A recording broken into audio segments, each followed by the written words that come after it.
Blessings in the name of the Lord Jesus. Welcome to Paraclet TV, making disciples through the power of the Holy Spirit. May kasiguruduhan ba ang katagumpayan mo sa iyong buhay? Paano mo ito masisigurado? If your presence will not go with me, do not bring us up from here. Kung hindi mo kami sasamahan, huwag niyo na po kaming paalisin dito. Ito ang isang tagpo sa aklat ng Exodo sa Lumang Tipan nang si Moses na pinili ng Diyos upang iligtas ang mga Hudyo ay nakipag-usap kay Yahweh sa templo sa bundok ng Sinai. Inuutusan si Moses ni Yahweh na pangunahan ang mga Hudyo sa paglalakbay patungo sa lupang pangako at dahil nga sa katigasan ng ulo ng mga Hudyo ay mahabang panahon ang inabot upang marating nila ang lupang pangako, ang Kanaan. Your presence must go with me. Go with us, sabi ni Moses. Ang presensya ng Diyos ay kailangan upang makarating ng tagumpay sa patutunguhan. Napakaraming kasaysayan mula sa Biblia ang mababasa natin na dahil ang presensya ng Diyos ay sumasa kanila, narating nila na matagumpay ang kanilang patutunguhan.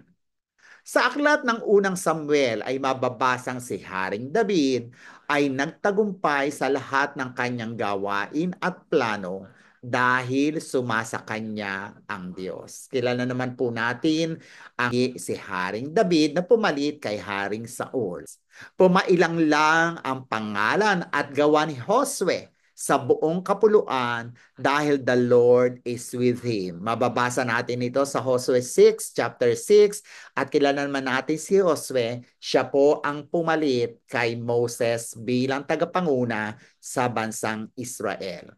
Si Maria ay lubos na pinagpala ng Diyos dahil ang Diyos ay sumasa kanya. Alam naman natin na ang Birhen Maria ay tinagurian ng Biblia na tunay na pinagpala. Bakit po pinagpala si Maria? Dahil sumasa kanya ang Diyos. Maging si Jesus ay nagtagumpay sa kanyang ministeryo nung siya ay nasa lupa, nagpagaling ng mga karamdaman, gumawa ng mga himala, mabisang ipinangaral ang Ebanghelyo sa kadahilanang sumasa kanya ang presensya ng Diyos sa pamamagitan ng Espiritu ng Diyos. Napakarami pang katibayan na pwedeng isa-isahin mula sa banal na kasulatan at maging sa patotoo ng mga naunang mananampalataya sa atin tulad nila John Wesley, Charles Finney, D.L. Moody at iba pa. Naging matagumpay sa kanilang buhay, ministeryo, ginamit ng Diyos upang ang marami ay makaunawa sa Ebanghelyo. Hanggang ang Ebanghelyo makarating sa atin dahil sumasa kanila ang presensya ng Diyos. Alam po ba ninyo kung bakit nakarating sa atin ang Ebanghelyo? At kung bakit tayo nanampalataya sa Panginoong Jesucristo sa kanyang ginawa doon sa krus ng Kalbaryo? Dahil sumaatin din ang presensya ng Diyos sa pamamagitan ng pagkilos mismo ng banal na spirito sa ating mga buhay, tayo ay kanyang ginising at tayo ay kanyang inudyukan na maniwala sa ginawa ng Panginoong Jesucristo. At sa tulong din ng Diyos sa pamamagitan ng banal na spirito, tinanggap natin ang mabisang epekto ng krus ng Panginoong Jesucristo.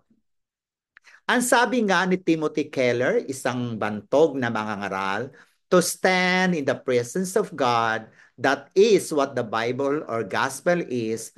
The gospel is not primarily about forgiveness, not good feelings, nor about power. All those things are byproducts. That's part. It's primarily about the presence of God.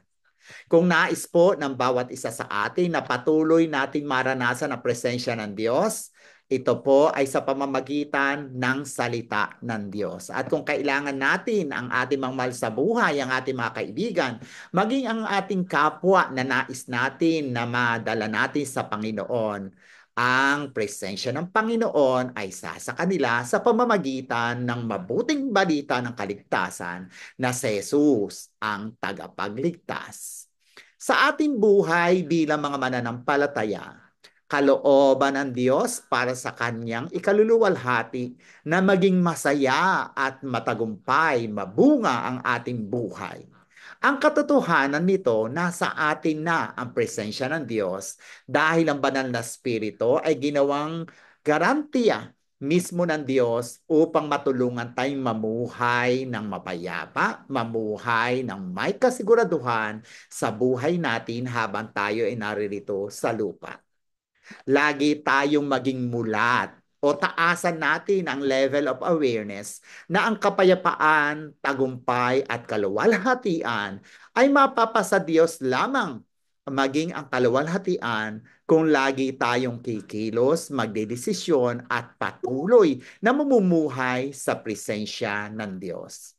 Ang sabi nga ni San Pablo, "In Him we live, we move, and have our being."